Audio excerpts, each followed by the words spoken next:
Hi guys, happy Friday. Heck, hate Fridays, hate the weekends.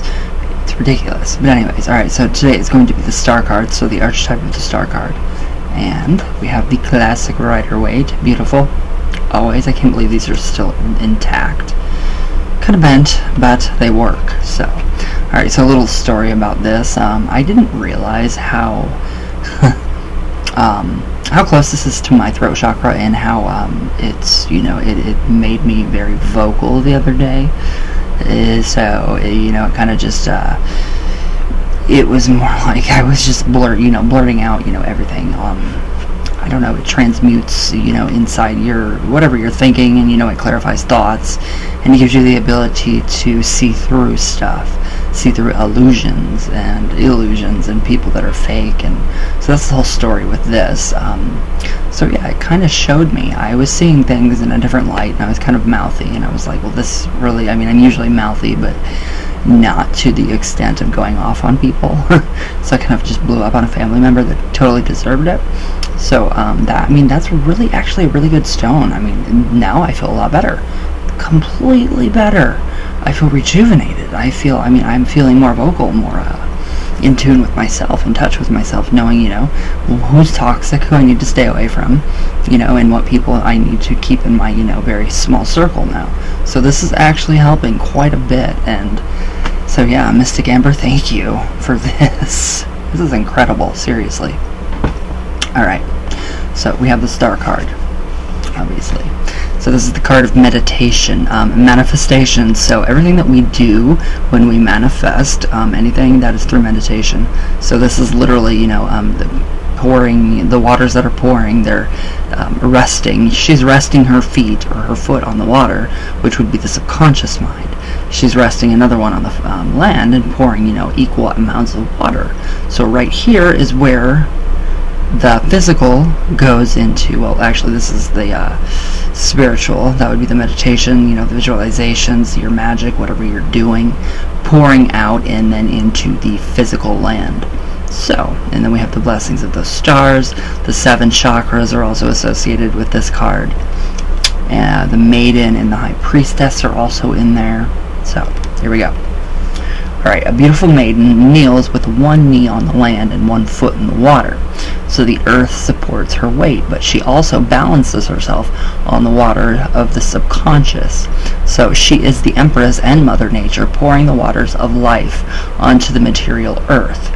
So, regeneration, rejuvenation, literally everything. Like when it rains, that's that's cleansing. That's what the earth needs. It needs water. It needs cleansed. We need cleansed. Storms, those are natural cleansers, literally, like tornadoes. It's crazy. All right, now the 5 rivulets represent the 5 senses before they run into the pool of the universal consciousness. So that would literally be, the 5 rivulets would be, the ripples would be, before we put our idea or the seed of our idea to manifest that idea or goal, etc., into the physical realm. Now, from the other picture, she also pours directly into the pool, which is stirred into vibration by meditation. So by meditating, literally the silence in the midst of chaos. Go into yourself, meditate, and then that silence, you will find your answers that you need. It's a very simple card. My hair looks terrible, sorry guys, but it is a very, very simple card. Very simple but very deep. So behind the maiden, the sacred ibis of thought rests on the tree, which would be the mind, and that would be our interpretation of what we're experiencing. The ibis, which is associated with Thoth and Egyptian mythology. So now in the sky are 7 small 8-pointed stars and a large one, all representing radiant cosmic energy. And we can see that as people placing logos on those stars. So like Mercury, Saturn, the god of death would be Saturn. We have all of that. We're placing that. So that would be another form of projection. What we're actually projecting out into the what we perceive. So it's our perception of what we see from what we know, literally.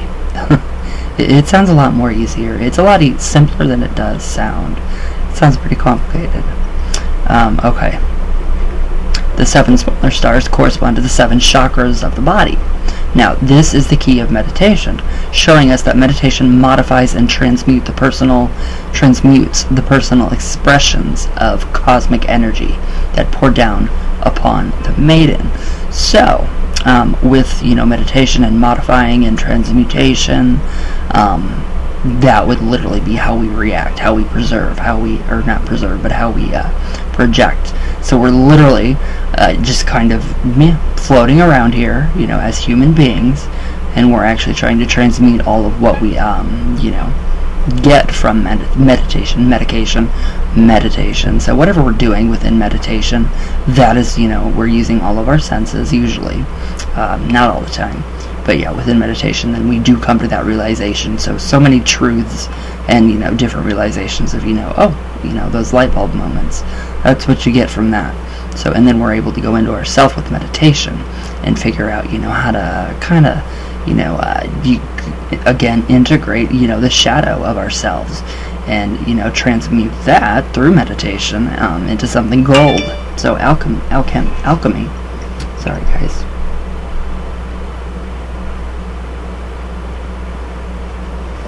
Alright. I love having groceries delivered. So if we will but listen, the truth will unveil itself to us in the silence. So it's just like, when we do try to manifest stuff, a lot of these, fake manifestation coaches that are, online, and I've seen this one about this one person, Sammy, how she has this, she charges like $400 for like 4 questions, four mantras of manifestation. So look into that. It's pretty interesting. That's ridiculous. That is ridiculous. So yeah, the truth, is always going to unveil itself, and everybody's going to see through it. And if you're a fraud, there you go. People are going to call you out. So, now from the record of nature's memory, symbolized by the scroll of the High Priestess, we gain wisdom, out of which meditation develops specific powers by controlling the animal forces in human personality, as pictured in Key 8, which is strength. So, we can do a lot with this card. We can transmute basically anything. This is kind of like the Temperance card in a way. This reminds me of the Temperance card quite a bit. So we can transmute, all the negativity that's going on in our lives, whatever we're feeling. So if we have a dis-ease within our bodies, we can go into a meditative state, and I feel like my nose ring is kind of crooked or something, I don't know. But we can go into a meditative state and try to heal ourselves. I know, people say when you're sick, witch heal thyself. No, it doesn't work that way.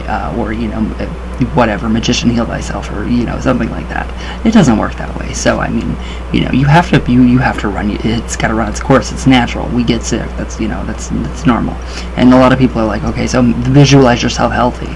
That's a lot. I mean, that is a lot. When you're really, really sick, you don't want to do that. All you want to do is focus on getting better. You get pissed off because you are not better. You are sick. You get angry. You get irritated. So if we can get, take your medication, take your ibuprofen, your cough medicine, whatever it is that you need to actually get like a couple seconds, or, at least an hour of, not feeling like you're on death's doorstep. And then you can actually, say, hey, okay, now I have this, small window of opportunity to actually see myself healthy. I want to be healthy. I want to get healthy. I want to be better. So that is how we can actually manifest that. The more you focus on, getting angry about being sick, you just keep, you're literally just digesting your own, poison, sickness. That's where this comes in. So we can see this as something, higher above us, guiding us, helping us. We can see that as our guardian angel. We can see that as our higher selves. That would be the Jungian self. So really, truly, the Fool has, went on this giant journey into the star. So we're now at a point where the Fool, us, we have come to this point of, okay, well, we see through truth. We see, what is going on. We see the false people. We see the fake people. We see the masks. We see through those masks. We don't even see the masks anymore. We see these people for who they are. So that is really what this is all about, enlightenment, really digging deep into the psyche, into yourself, and integrating, the shadow forms of what we fear, and transmuting all of that into something positive, and it's really something quite beautiful. So, with this and with this, it does kind of help. So Obsidian really does help you kind of go into yourself and kind of, examine, okay, well, I feel, because I've been wearing this for a couple days now, and it has helped me to actually, I'm feeling things a lot stronger. It's like, okay, I feel emotions like 10 times stronger. The good ones are so good, and then the bad ones, it was like a big poof, blackout. But I mean, that was something that had to happen. It did have to happen. But then remorse. So if you don't have remorse after something like I did, then you're probably a serial killer, or so, a psychopath. So yeah, remorse is very good to have, and it sucks. I hate it. But I'm being humbled now by remorse from what I did. So again, we have that to take into consideration. So that's actually me transmuting all of this, my brain, the subconscious, trying to process all of this and trying to let myself, feel better about what I did, which I shouldn't have done and didn't deserve it. So this person did not deserve what I said. But I mean, some people would think, yes, they did deserve that. My father, very proud of what I did. I mean, I'm not proud of what I did. I don't want to be like that. So this is a very good card for me today to actually focus on what I need to, I need to be more, loving and not let somebody else's, energy interfere with my own, and let that, literally take on the projection of that person. So it's literally like I was taking on the projection of, somebody that is very close to me. The anger issues, but that's, I've calmed down now, and it's very grounding now, so it's more grounding, it's more stabilizing, but it does help me big time, and it's amazing. So it feels like, it just kind of clears out my heart chakra, it clears out the throat chakra, and it just kind of grounds me and balances me like this should, like the star archetype should. So we do have a lot there. So I mean, and again, we could see the archetype, a star. What is a star? We could associate this card with, one of a movie star, somebody that we idolize. Is that person, their values? What do they stand for? What do they like? What do they believe in? Are they good values? Are they just, a facade, a face that they put on? Some, yeah, others, no. So, I mean, that's something we can take into consideration with that, too. So, but there is an equal balance of land and water. So we have all of that going on. I'm sorry, guys, this is my grocery. Ooh. My groceries are on their way. The modern conveniences that we take advantage of, like right now. So be humble about that. I'm trying. But yeah, so yes, I like that there is that, equal amount of land and water, and everything is thriving in this card. So everything about this card, it's thriving. So yes, she is very much in her element, thriving. She's flourishing. She's beautiful. She realizes it. She knows it. She's not ashamed.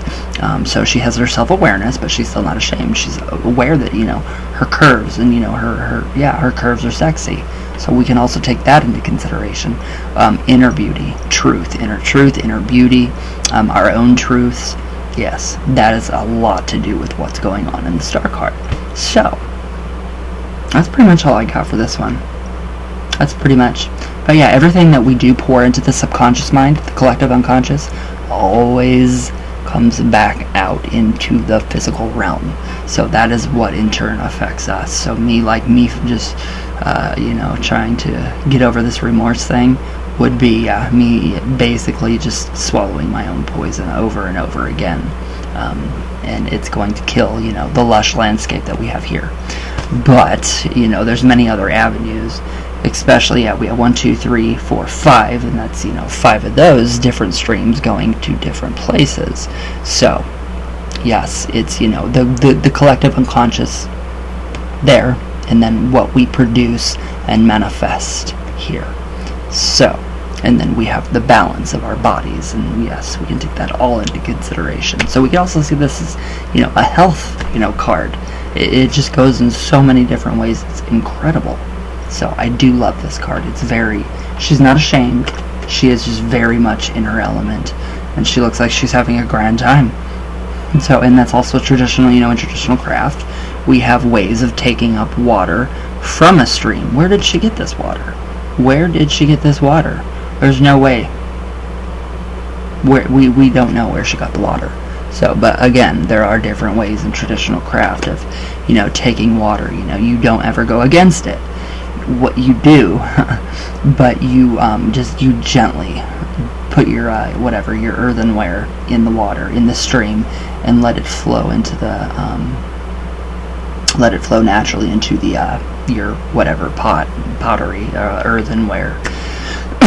So that's, you know, that's another, we can see elements of traditional craft in there as well. So I wonder whoever, you know, designed this deck, I can't remember who off the top of my head did, but I wonder if they had any elements of traditional witchcraft or historical witchcraft or Sabbatic witchcraft, or you know lineage and hereditary craft, you know, in their families, or you know, or were they influenced by that? So we can see the author, the illustrators, you know, art being poured out into that as well. So that's what we are perceiving is their art. So that's why so many people get different answers. If you go to one person that reads your cards, you're going to go to like 20 others. Basically, that's what everybody does nowadays, because they second guess the first one. So they have to, you know, go around and, you know, go to 20 other people that do this, and then they think, oh, okay, well, wow, okay, I'm getting the same kind of message. And then that's what this card is about then. That is what that's about.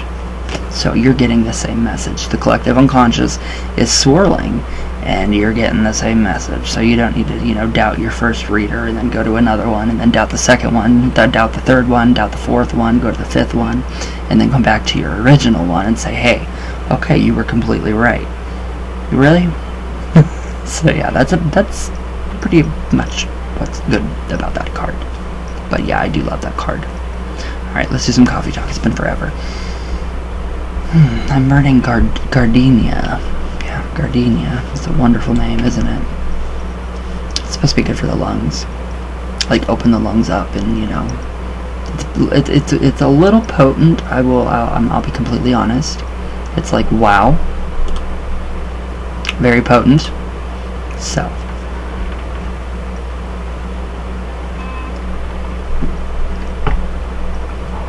Alright.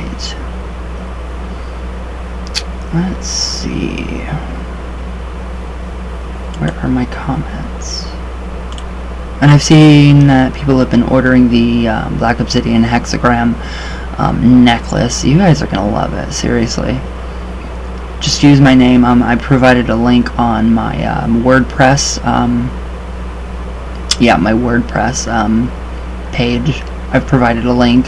So it is mysticamber.com/RYANE, and you get your 10% off of the entire store. So it's a pretty good deal, and they have some really neat crystals. I mean, they have some really neat crystals, so I love it. Alright, Tina J, hi, how are you, my love? Very pretty, and I love the way you explain how you can work with it. I can't wait to scry with it, because you can scry with this. Black Obsidian was used to scry with. If you read in these old grimoires, or if you read about, you know, literal traditional craft, or, you know, folklore, folk tales, then you can, you know, you'll see that, you know, all of these, you know, ancient, you know, people did use obsidian. Black obsidian is also sacred to Hecate, so that's why I really like this. And this is actually, you know, the hexagram is actually a part of, you know, it's a symbol of the old craft, so it's pretty interesting. It's very interesting. So I do like this, and how this came to me in this way. So it's really interesting. It goes along with my path and how I, you know, believe in what I practice. So thank you. I can't wait to do the video about scrying with it. Tina J, I love it. Thank you for the website. Sorry about Lilith. Hope you're feeling better. 338. Wow. Thank you for the tip. Much needed. Aw, you're welcome. I'll have to go and look and see what that was, but I don't know. I know. I had to take her, and I'm just so sad. I'm very sad. I miss her. So it's like, oh my God, how could somebody dump off, you know, that cat, and, you know, have her around here for a month, and then we're like, oh, okay, she's gone now. It's like, it's weird. It's an unbalance. It kind of felt like more of a balance with her, because we have an alpha male dog, and then we had we had the queen, Lilith. So it's just, it's sucky. It is. I miss her. I wonder what she's doing. I do. So, put a big damper on my day. She didn't want to go either. Lupe, hi my love, how are you? I just ordered mine. Oh, good. Did you get the 10% off? Did it go right? I hope so. Alright, Careless. Ooh, nice necklaces. Thank you. Just waiting for Harvest Day, and I'm gonna buy a couple and your books. Oh, wow. Can't wait to read them and get more into witchcraft and paganism. Have a great day, everyone. Love from Mars. All my love from Venus. I love that. Yes. Love letters from Lucifer is a bit, it's worse than 50 Shades of Grey. That's all I have to say, but thank you. Lisa's Life. I got Ryan's books. They are very interesting. I bet they are. They are out there. Some of the stuff that I wrote is pretty out there. Very much out there. But everything I know about the board and witchcraft, no, not everything I know about witchcraft is in my books, but everything I know about the board. Every book I've written is pretty much based around the Ouija. So, I've got Ryan's books. They're very interesting. Thank you. Alright, Careless. Life. Lisa's Life. Nice, I can't wait. I think you like them. I hope. I mean, you know, whatever. Gustavo, hi my brother. Alright, Azazel Power, yes. Alright, Careless, the Devil card, nice. I like that card. So much symbolism in the picture. Him, her, bound to her.